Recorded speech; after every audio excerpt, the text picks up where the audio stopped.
Eyes on You, the program Eyes on You, every Saturday at exactly 4 p.m. Zibera sawa kumi mwetubera katambulira ddala bulungi nnyo nga tukuba ndowooza ke kayimba akagude program yonna ko lwalero era nga gambira ddala nti weebale nnyo weebalire ddala Eyes on You as usual.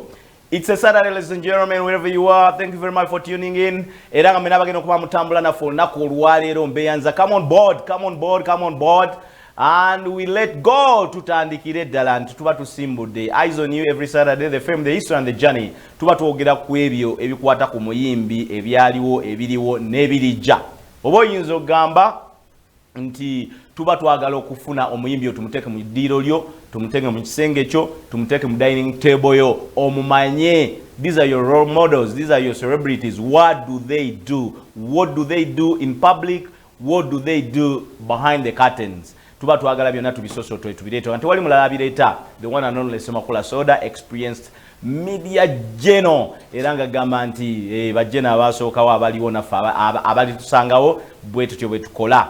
Shafik Jali nnyo ku mapeesa, of course, as usual. Thank you very much, Shafik. Sure to be nnyo. Ate nga the beautiful pictures you see on your screen, the one and only Gloria. Atawulira Gloria Miss Cave. Ono ye Gloria ani? Nasanga. Gloria Nasanga wali wano nnyo okubanga batuusa ku those very very clinical and sweet nice looking pictures on your screen. Ate nga Regan Sap as usual, our producer wali nnyo naye okubanga tambulira bulungi ddala. Olwati tugenda kwa tutunulira Vivian Tendo. Era tuga Vivian Tendo yani haja tuwa haja kayimba kyatandika nawe myaka ejo tugenda kwa tujogerako. I think it was 1999. We are signing our Router Entertainment. Muchara Rafiki sigamanti Rafiki yebawe wabula Rafiki kye kimu ku bibiina ebimutambuza mu entertainment. Music ya mutandikira wa yazalibwa wachemanyi wa mukyala we Mitiyana Saidi. Abe Mitiyana Saidi yasoma ko na Irene Namubiru kusomera erimu ba Dr. Hildaman abo naba Ogibe naba Obibe. So ngena kwa Vivian Tendo. Ekibuzo ekisinga okubeera mu ddiiro kinasinza okufuna kiriawo bwana abazze wanajja kinyola tofayo naye nga mu byonna. So ketufunemu one moment of silence. One moment of silence. Again, one moment of silence. May your soul rest in eternal peace. We shall always celebrate you. We shall always remember you. We shall always pray for you and pray in you. Omusajja Archbishop wa Kampala Diocese era ffe gwe tubadde tumanyi nga namba emu mu Bukatuliki kubanga Kadino Nsubuga, Kadino Wamala ye musajja akadde wali ensambya. Kadino Wamala amaanyi gamugendako dda ali awo musajja wattu. So gwe tubadde tunulira namba emu waffe omukulu Archbishop Cyprian Kizito Lwanga. Mawulire mabi nnyo ga nnaku sinze nze kanyoleddwa eggwanga lyonna ensi yonna regardless of your religious affiliation, nti oba oli mu Katoliki, oba oli mu Protestant, oba oli mu Siraamu, oba oli mu Advent, oba oli mu Samize, tewali abadde tamanyi Archbishop Cyprian Kizito Lwanga. Tufiiriddwa omusajja ow'amaanyi mu ddiini nga nze Omukatoliki mpulirira ddala okunyolwa kw'amaanyi era amawulire bagambulidde ku makya nentya nnyo ne ngamba obulamu buno bwe tubeeramu nga buzibu, obulamu nga buzibu. Mukama tumwebaza oba kyakuwadde omukka ogussa n'obeera ng'okyalaba ng'okyawulira. Mukama mwebaza. Basajja ab'ebitiibwa, abasajja abanene, abasajja aba ssente batufuddeko omwaka guno n'omwaka oguwedde batufuddeko. Tuba tukyali mu muzaata nti ate Kaliisa, tuba tukyali mu Kaliisa ate Pastor Augustine Yiga, tuba tukyali Pastor Augustine Yiga nti ate Cyprian Lwanga. I'm so shocked. Nga naawe woli shocked. Omusajja eggulo yatambuzizza ekkubo ly'omusaalaba. Eggulo Friday gye njogerako yesterday. Ne mulaba ne ku mawulire gaffe wano ku ssaawa 3 ku ABS ng'ayogera eri eggwanga abagaliza issa ennungi mulye bulungi ennaku enkulu abagala okwegemya COVID mugende abatagala sikyabuwaze bigambo binasembi okuwulira mawulire kale kibinyo bamusanze mu rumu ye mwasula nga guweddemu oba nga afudde mawulire gantiisa mawulire mabi nnyo naye tuva eri Mukama Katonda tefena gye tulaga just enjawulo ya budde saawa lunaku na mwaka naye nga fenna gye tudda twava mu nfuufu era tujja kudda mu nfuufu. Once again Mukama amuwe ekiwummulo ekyemirembe. Mwenna abano kuwadde wamu nange namwe abali eyo ke kabulaka kano kenyambadde naye nga si birungi bannange abantu bafa. Sijja kwogera bingi kubanga nange biyinza okuntwaza naye nga abanene bafa ate mu ngeri etategeerekeka. Gwe nange oba nze naawe kyetwogera tukimanye kiyinza okuba kyekyo oba obutaba kyekyo naye nga abatta abantu bannange kisufu kiyitiridde mukwatira ddala ewaluma naye nga kyonna gye kiri buli omu n'olunaku lwe. Ebyo nga tubivuddeko ndowooza muli agenda tugateeke ebbali. Tuli mu mudu ya Easter wadde eyingiddemu obuzibu abanayokya amasavu abanalya enkoko abanalya ennyama. It's okay lya kyolidde obulamu bumpi. Nsinza kukkiriza nti Cyprian gwe nalabye eggulu mufu wajjo lya nywa Easter ogiyitemu bulungi. Bagaliza Easter ennungi ey'essanyu ey'emirembe ate nga ne Mukama ababeere bulungi. Akon omuyimbi Akon ndoza yabadde wano yaddeko mu State House ewa President Museveni ne Bebe Cool wiki eno n'ebirala bingi bigenze maaso. Tulinda mukyala Vivian Tendo tubeeko bye tumubuuza mu hot seat wanebeerawo. So ndowooza nga nkyalinda Vivian Tendo kanyongera okuyisawo akalamu kano oluvannyuma tugende mu kayimba nga kamu ne Vivian Tendo nga bwatuuka tukube emboozi. Gwe ali ku masimu ojja kuyita ku WhatsApp namba eri awo esembeyo 88 sindika ekibuuzo kyongera ebibuuzo. Waliwo ekibuuzo kiri common kyenafunye wano almost 9 times nga mukibuuza abafaani ba Vivian Tendo namwe abalaba ABS ne program Eyes on You nja kuba nkimubuuza nga atuuseewo wano naye n'abalala ku 88 namba eyo kuba osindika message ya WhatsApp teekako amannya go newe osinzidde ate era being it's interactive tujja kuba tunyumyako naawe eyo ojja kuba oyita ku simu eyesembeyo 36 era ojja kubakaawe dakiika 5 ezisembayo 10 obuze Vivian Tendo oba omubuuzeeko nga gwe omuntu amwenyumirizaamu oba nga faaniwe.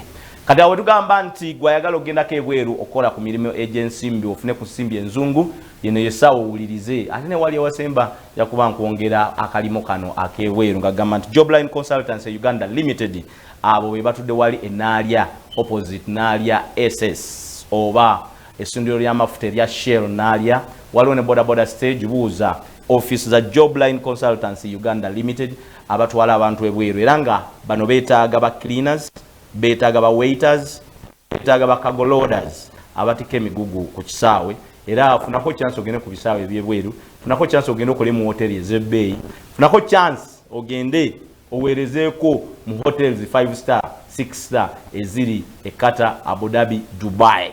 N'olw'ensonga eyo interview za ba cleaners waiters ne ba cargo loaders zijja kubeera ennaku z'omwezi 5 guno gwennyini gwe tulimu ogwokuna ndowooza ennaku ntono nnyo mu maaso okutuukira ddanga ennaku z'omwezi 8 guno gwennyini ogwokuna. So gendayo wali enaalya ku office za Jobline Consultancy Uganda Limited okulira naalya SS oba essindiro lya Shell erya naalya ery'amafuta bakubenga bakozesa interview bakutwala ebweru. Oba oyina passport bata oyina gwe genda bagambe nti soda yagambye oba oyina sente bata oyina gwe rumba okozesa omukisa gwo era nga bagane ba drivers ba taxi drivers abafuka taxi iva ku zino taxi za wano zoyita Kawempe simanya bwayise naalya Kosovo Masaka ziri za kuyita ziri VVIP taxes ofuna milioni 3 ng'omusaala kale weewuunye wano nga ne manager tazifuna nga nayo oli muvuzi wa taxi mwezi enguudo ez'omulembe wali mu kibuga Abu Dhabi.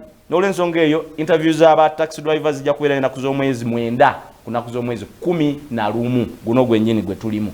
Genda bugenzi wali bajja kuba bakuyamba bakole buli oba oyina passport bata oyina oba oyina sente oyina genda okwesa emikisa gyo Uganda eyo kya Uganda ekuba oli abantu babanyiga kiro nkya ku matanga bafulu lwaki tobuuka n'ogenda n'okola sente. Franka Mubiru ow'emmamba bali kutetenkanyiza bana Uganda era nga bakubire ku simu zino wammanga gwe atasobodde gendayo bajja kukolerako buli kimu kyoswala 0705 032 532 0705 032 532 ate ne MTN osobola okwekonayo eri ku 0782 806 029 0782 806 029. Mama Alpha omukyala Mama Alpha omubwati Senozi Jessica Watusano Uganda Limited wali ku Lubaga Road naye nkulamusizaako ndoza bitambira da bulunyo fiki ndoza bitulinda wali waweereza wano Tricia Darlin webale kubanga Tricia Darlin kwoli katulinde Vivian Tendo akayimba ndoza kamu ate tubenga tukomawo edakika ziri mwende zakaira kusaye 10 tuchatambula program Eyes on You semakula soda nga bulijjo mwebale nnyo abangoberera mwebale nnyo abasitumira Facebook live je tuli ku Facebook gendayo ABS TV Kawala kuba kwe tuli ku Facebook live ate ku YouTube owo tufuna ku ABS TV Uganda official oba nayo okutufuna ku YouTube channel wona we tuli tuba kuba live and clear fiki tugenda ko mukayimba tukomewo. Okay, Vivian Tendo achali mukajamu wali wambuzize kibuzo nangamba hello sema bambi ani afudde tonaba kubimanya kozi abantu babeera wala bambi katushabe Sara yaweereza message ngabuza ani afudde bamita Archbishop owa Kampala Diocese fege tutwalanga nambe mu Bukatuliki wali Erubaga Archbishop Cyprian Kizito Lwanga yafudde so nsubira nti Sala katushabe omutegedde bulungi nnyo kubanga mu Protestant enamirembe tuyinayo Bishop ngenda kujuke egundi erinnya naye nga eri tuyinayo Archbishop Cyprian Lwanga era yafudde kitegedde so Sara katushabe gwabadde takitegedde ndowooza okitegedde n'abalala abantu manyi bali wala nnyo n'ekibuga so tuyinza okubanga tetutegedde omukyalo ono Vivian Tendo ndowooza nga tannaba kutuuka njiramba wa ku byafaayo bye bitonotono nga naye bw'atuuka Vivian Tendo ndowooza tannaba kulwa ku siini ng'ayimba Vivian Tendo 2019 yasainingibwa Router Entertainment ye yamusayininga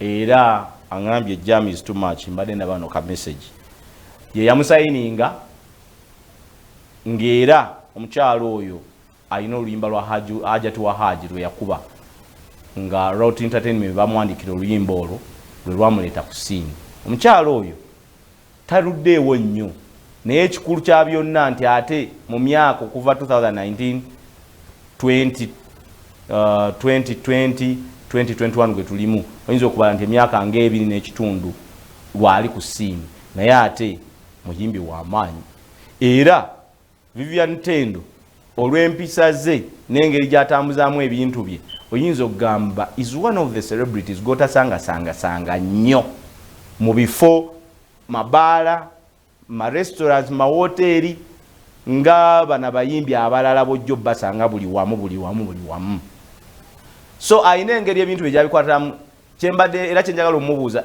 is it one of the instruments oba measurements the Router Entertainment nti toyina kuzungazunga wano na wali oba it's a personal life it's her decision nti ye bwatyo bwatambuza obulamu bwe ekyo njagala nkimubuuza then ekibuuzo ekirala kyemwabuuzizza ekikwata ku life ye as in her private life affairs ayina omwami oba tayina ayina abakwano babasumba oba tayina ekyo njagala nki emboozi engitandikeko nga ye yennyini ali wano because it's a hot seat with hot questions they need cool answers with cool water so mbasaagala atenze enjungulule njagala nkusabe busabi gobeereko then ye watuukira ne wezinabadda kikammeka nze ebibuuzo ebisinga obukulu nteeka obyalirirawo era wembyalirirawo yabiddemu musically in terms of her journey musically, in terms of her education, in terms of her lifestyle, bwabeera, in terms of you know, her aspirations, byasuubira maaso oba mu future ne mu music we. And basically waliwo ne issue abantu gye babuuza nti abakyala bali pretty and beautiful mu music batera nnyo ogwa mu gaapu z'aba producers aba producing the music, batera nnyo ogwa mu gaapu z'abawandiikira ennyimba, batera nnyo ogwa mu gaapu z'abaagala okwefuula ba manager baabwe. So ekyo naye yagala nakyo nkimubuuza akwasaganya atya obulamu bwe okumakinga sure nti akatinga limit between herself and aba bamukolako nga Rota Entertainment, because katukirize batugane bangi nnyo abagudde mu ngatto zino mubawulira ba Spice Diana, Simaya Roger, ba Fina Masanyalaze gye batandikira eyo bonna bazze baseerera nga bamanager baabwe babayisaawo okitegeera. Era osanga abayimbi abamu ojja kwesanga nti bazaalira bamanager baabwe nti yali manager ate ye mwana yasooka first born yali woyo okitegeera. Naye nga byonna biva mu ki? Biva mu kuseerera. Ate also nabyo biva mu if you don't have strict guidelines and respect for your job okitegeera nti zino ze standards zange ze nina okutambuliramu. What happens with most of the musicians per se, they just live a certain life okitegeera, being nti bali nnyo mu limelight, bali nnyo mu public life, so bantu bangi babalaba, abagagga bangi babalaba. At the end of the day onajjanga ayagala muyisizawo music niyo ate n'agattamu n'ekyaki n'ekyafairs. Ate nga bw'ogatta ebibiri tosobola kukola ki, tosobola kuliira kasita ogatta emmandwa n'ogigatta n'ebirala awo oba ofunye obuzibu. So most of them ba musicians bagwa mu ngatto ezo ddala abakyala okitegeera. Singa ntandika okumenya abo bonna ba Grace Khan ojja kusanga bonna tubatuwaliddemu okitegeera. Ba Grace Khan abo bonna nga tubatuwaliddemu wakiraba kojja kitonsa ate Grace Khan ne bifuuka birala okitegeera. Sabo bokka katugende even history wise back those days twala ba Mariam Ndagire okiraba bakwatagane ba John Segawa. So it's not only today, it has come a long way okitegeera. It has come a long way. Mujjukira omwana gwe bayitanga Maureen Kabasita ayayimba akasengejja, you remember that chick? Era mwamanya management ye yali side eri ku beach gye bayitanga front beach Entebbe, era nga Kasami ye yali nanyini beach era mwamanya ebyaliwo. What I'm talking is not news to you, but what I'm trying to remind you is if you don't have guidelines and standards, if you don't standardize your procedures of work and lifestyle, ezo ze gap z'ogwamu. Tutunulidde bayimbi bokanene mu office amalala pase bw'osanga nga management nga CEO wa company ye atayagala secretary we, things would not go well at certain point X. Abalabi bagendera bulungi naye abasinga percentage esinga 80% bifuukamu birala okitegeera. So n'olw'ensonga eyo you must standardize the procedures of how you carry out your job okitegeera. W'okolera wennyini ne wano we tuli mu TV does not mean nti mu TV mu media gyebiri, but being that abayimbi bali mu public life, bali mu limelight, we need to learn from them okitegeera nti bo bye bakoze ate byali badde nga ababenyumirizaamu n'ababeegomba abaana ate bibako bye bibayigiriza. So kyetwagala Vivian Tendo atuuse wano atubuulire yakikola atya okusobola nti abaddewo bwatyo naye nga asobola okuba nga akyali standardized, ali a bit organized, towulira kino nakiri wadde weebiri, but twagala atulambulire ku nsonga eyo. So agambye akyali mu kajamu, but no matter how should be here, whether 2 question 3 4, it's always happening. Naye nga abayimbi nga bwe mubamanyi, you always give a program probably a week and you have appointments and they always come late. Sometimes abamu batuuka mu budde abalala ne kibalema. So sometimes it's a character of the musician, sometimes it's the habit of the musician, sometimes it's the circumstances around the road. Maybe nga yalowoozezza nti ajja kutuuka mu budde kubanga abantu bali mu kumuvinga. It's Easter time, abantu bagenda mu byalo, abalala bajja mu kibuga, abalala bali mu kugula nkoko, bali mu final touches. So you never know what happens around the road. naye nga ffe ng'abakozi ba TV n'aba radio batu preparing and be in the place for almost 2 hours 3 hours before nga oli mu kitundu osobola okuweereza abantu. So Fiki ndowooza tweyongereyo ne ka music akatono oluvannyuma Vivian Tendo abazze tute ku masimu naye nga ndowooza kampisewo ne message z'abantu n'ekirala. Thanks for the show, Soda. We love you so much. You're so smart. I'm Janat from Luzira. Nsaba ombulize Vivian Tendo. Yes, being a celebrity, kiyasalawo kukola, but still wabawo challenges ezinyiga omulimo gw'okola. Challenge ki ze yakafuna sofa nga zimunyigiriza. Thank you so much. N'ekirala yeebale butabeerabeera nnyo mu kamera na mu bifo bisanyukirwamu. Okay. Onagamba Aisha from Wakiso. Okay, may his soul rest in true eternal peace. Agamba Cyprian Rwanga. Onaga, thanks for the show. We love you your show so much. And this is Vivian Tendo, ambassador from Makerere University. I'm watching from home in my judge's sitting room. I'm also a good fan of yours. Thank you for being a good presenter. Totade ko linyalyo naye olabira mu room ya jajjaawo. Olabira TV wa jajja. Onagamba, hi, this is Daphne from Kasubi.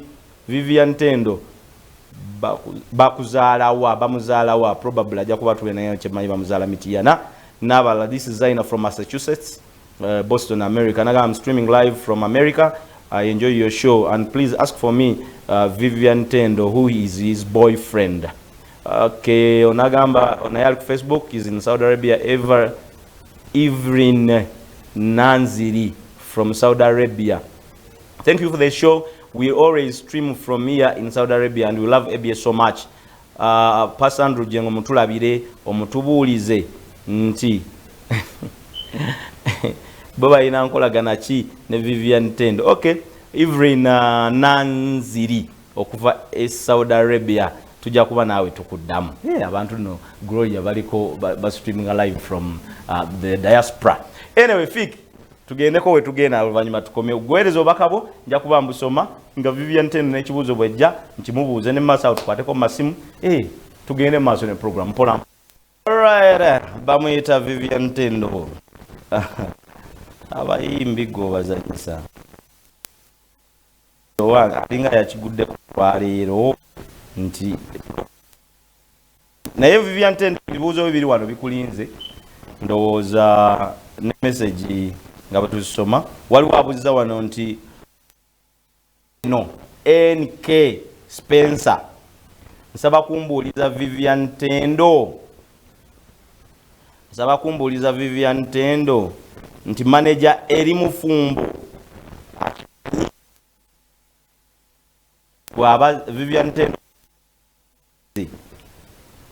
akikola atya okubanga ba manager akolagana nabo era nga nabo bakolagana naye bulungi.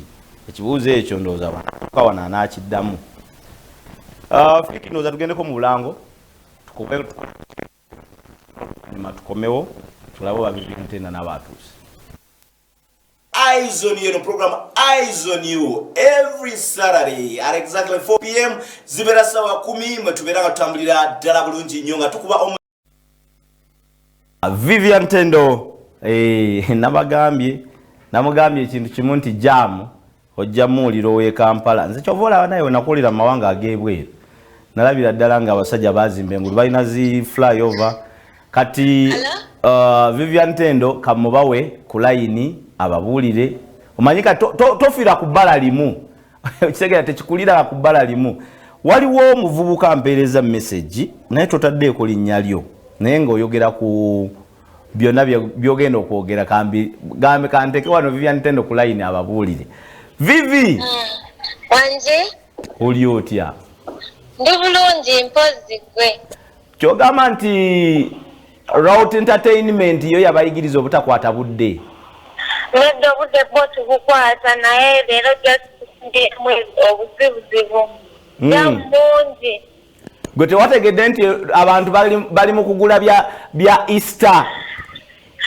Nategedde naye nayedde ekitusuubira kubeera kindi gyobweki. Mama nze nabadde nzija wano ndowooza 4 hours ego ne nkugamba nti wootegendereza jjamu akulidde. Bannaye nabadde mmalire ebintu ebya bulijjo. Enkya Easter. Kasooka wetondera abantu kuba nze ndi wano nanyumye dda oba nkozese na bigambo ki bambi mbasaba bansonyiwe basonyiwe okubaleetinga down sitala kikola abantu abafollowing at this stage obakimanyi infact ndowooza gwe kusoosa tweyingangako okutuuka ku interview naddala mu budde naye leero binkutte bubi era mbasaba bambi bansonyiwe. Interview eno wagimanya ddi? Agimanyi of course the weeks nga 3 emabega. Era netegese sigamba nti kisiri embaddeko netegese naye emotoka nyingi nnyo mu kkubo. Kati kankubuuze anyway tetujja ebibuuzo ebimu. I think we shall arrange another interview. Yeah, that's it. Ojje abantu bakula omanyi oli mukyala abantu gwe baagala okulabako weegombesa okulabako. Kati abantu wetubalyaza abantu kuteeka butesi ku simu tugamba tukomaawo. Kiyinza okubalumamu ekyensusso. Naye nga tugenda kukitereeza essaawa yonna. Naye ng'era waliwo ebibuuzo bye tajja kulekayo by'osobola okubidiramu ku ssimu. Tewali buzibu. Kati abawuliriza abo ku bibuuzo ebimu byasinze okumbuuza. Mbu baagala kumanya myaka gyo. 23. Gyokka. Egyo. Ate okuyimba wakutandika ddi? 2019. 2019. Yes. Naye erinnya nga wakwata mangu nga walifuna mangu. Silowooza nti nalifuna mangu. Silowooza nti nalifuna mangu naye layidu buli omu aba n'omukisa gwe. Yojja nenga erimu positivity. Nga yanjawulo. Yeah. Bakuzaala Mityana bakuzaalawa? Banzaala Mityana. Era wasomera Mityana mu ssomero ki? Nasomera Mityana SS Namukozi.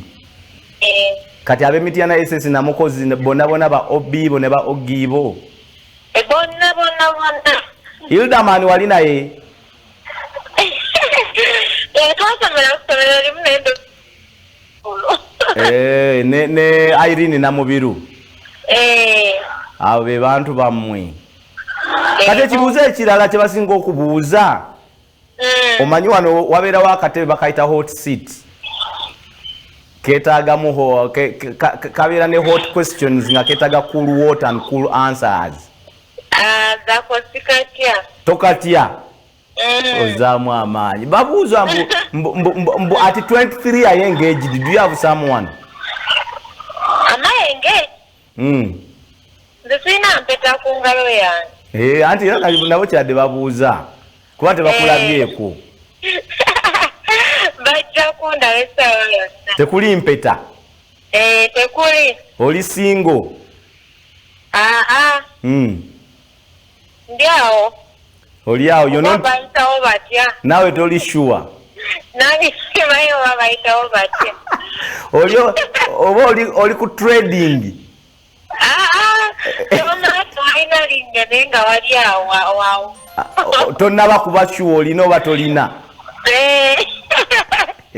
Wabula walinyumidde n'abantu balinyumiddwa nnyo naye maama. Jama atukoze si bulungi. Kijja kuggwa. Sure. Kati mu nsi muno mu Uganda oyina mikwano gyo basinga kuba baani? Like amanya gaabwe just category y'abantu bayimbi, bagagga, basuubuzi, bakomediani, basumba. Mikwano gyange. Actually mikwano gyange gye nalina ku ssomero. Gye mikwano gyange up to now. Gye walina ku ssomero? Yeah. Mama wo ne taata wo kozi bakyaliyo? Gye bali. Abo tujja bamanya nga oze physically. Ate okuddako physically okujja gwogenda okumpa program.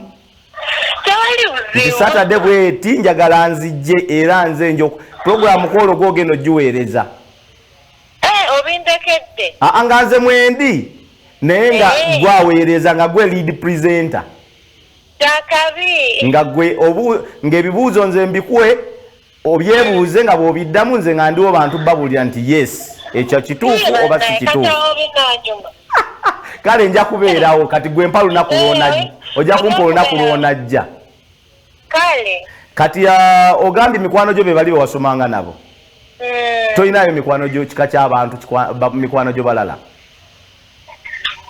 abayimbi naye abakwano bange abasinga babugiza obis then mu bayimbi wo sijja kulimba kubanga twadde tulaba nga basondera evening lagu era nawo saakulabyeyo mu bintuntu ebyabayimbi we batyo sikulabayo ate abantu bagambye mbu ekirungi totambulatambula nnyo mu bintuntu ebyo you're not so public. Honestly tekiriko nti kuba ndi muyimbi but ekyo kiri kunze ng'omuntu that's my character sitera nnyo okutambula but then weki involvinga kasinga for the case of evening lagu ne bwemba appearinze ng'okutandabyewo nyinza obutakugamba nti nkoze kino na kino because kiba tekyetaagisa okitegeera ne bayibuli ekyo ekitaana ekyokukola ekyokuofaringa health ate n'olangirira buli omu yes kale ndowooza ebibuuzo mu ggwanga muno olina mikwano gyo nga basumba mpayo abasumba babiri mikwano gyo omu era omu gw'omanyi mu ggwanga lyonna no like si gwe mmanyi naye ye mukwano gwange kati mpaayo babiri b'omanyi mu ggwanga nga basumba manyi Pastor Kayanja ne Pastor Bugingo kati ate mu abo b'oyogedde kuliko mukwano gwo tekuli ati ombuuza bemmanyi of bemmanyi nzija nagamba ebibuuzo biri they are hot questions and they need cool answers bali b'omanyi bali ababiri b'omanyi prominent b'omanyi manyi bagambyeko abo kubanga ongambye babiri era bensabye nange kati okay omanyi abo b'omanyi ababiri benjagala nze babiri wadde omanyi abalala kati ate omusumba nga mukwano gwo nga tali kubali ababiri omusumba ani omumanyi mukwano gwange ate kati nawe nze njinza okuba mumanyi naye ate nenjogera gwensuubira nti si yeyo nedda oteeka okuba ngaomumanyi ate ensonga lwaki kitera nnyo kwagala kukisitikingako abantu baki exaggerating okitegeera at some point you're going to come out and be like nti oba Pastor Jengo mukwano gwange and they will interpret it in a different way okitegeera naye nga naawe okiwulira mu bantu naawe okiwulira of course mbeerako nange ku social media mbambiraba kati nakati bwetufuna opportunity ng'eno naffe nga tukiliyalinga kyebayita clearing the air enakyo mu kukola wano kyendi mu kugezaako okola nti most of the time just baki interpreting atulala okitegeera naye ng'omusumba Andrew Jengo is your friend? Yeah, we are just friends. Okay, ndowooza abali ku TV abantumye ekibuuzo ekyo without passing east or west, bypassing left or right, ndowooza Vivian Tendo abawaddeko her real voice and testimony. They are just friends. Siwe kiri? Tebalina okitegeera ate balina okimanyira. Obalowooza buli muntu gwe bampostinga kagenda beera musajja wange. Kati bebeereremu nja bayita ku mikolo. Bwenaafuna omusajja ajja kubayita ku mikolo. Bebeereremu? Ojja kubayita ku mikolo ng'ofunye omusajja? Nga nfunye omusajja nja kubayita. Kati ekisembayo era waliwo abuuzizza wano tataddeeko linnya lye mbu Vivian Tendo ali lubuto. Ekyo nakyo kitera kwagala kiddamu nsonga emu. Olubuto tolwogera, olubuto olulabika lwokka. Lweyogerera andi ndowooza lweyogerera tewetaaga kulwogera. boogera. Ndowooza baba banoonya lwa mwezi gumu myezi ebiri banoonye bye boogera. Baba balina tulinda ne lukula ne balulaba bulungi.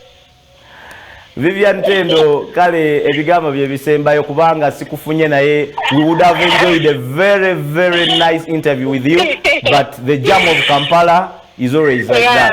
Next time, when you give me the program, catch up the time and run very fast before time catches you. Kale ekigambo kye kisembayo eri bafaani bo? Abambi njagala nnyo okubeetondera in the very first place. Bansonyiwe nnyo okuba disappointinga. Si enkola yange naye just leero ofunyemu obuzibu naye era mbeebaza for watching the show ate ndeebaza okwagala music kwange. Nina kayimba akapeba kayita kirabika lwe najja actually physically nja kuba mpremiering video. Okay. Era nawe webale kungumiikiriza bantu. As always. Thank you so much. You're welcome, Maurice. Okay, ndowooza Vivian Tendo mumuwuliddeko. Kampulira ono omuntu ng'omu babiri. Hello? Soda. Sebo? Ozootya soda. Ndi bulungi. Vivian Tendo omuwulidde njagala kukwatayo abantu omu babiri nteme. Ono bamuyita Timowe Makiri, Vivian Tendo omuwulidde. Aha, ogamba wookyawo. Owayo omuntu olubuto lweyogera lwokka ebintu bagamba babikola kyona birabika misana. Nga kisi kirungi nnyo okudda ku muntu omuntu waba atuusiza ekiseera asobola okulagama nti ono ye mwami wange oba ono ye mukyala wange. So nze ndowooza si kirungi naye mbadde nsaba y'akayimba. Kayimba ki? Mbadde nsaba akayimba akayita maanyi mangi. Kaani? Akayita swapema kijambia. Okay. Kale. Ndowooza Gloria tulabike nga tuva wano olunaku olwaleero. Shafiki webale nnyo webalire ddala olunaku olwaleero. Program tugizanyiza nnyo tugikwasaganyiza era nga bwe nkugambira dda nti Henry Fashions yanteekamu ensimbi nanyiriza bw'ati nanyambaza obusuuti buno. Henry Fashions ojja musanga Entebbe omusanga Ebombo. Henry Fashions mutabani wa Henry Mukasa wali Ebombo era nga oba oyagala omufuna obusuuti buno abukufunira bulungi nnyo n'obutengi obw'omulembe. Obwa Grace Nakimera bubiri yabututteyo, obwa Roni butaano yabututte manager wa Bebe Cool. So abantu babugula ddala ku Eastern babwetanidde nnyo obusuuti obwentera okwambala ne buno obw'omulembe.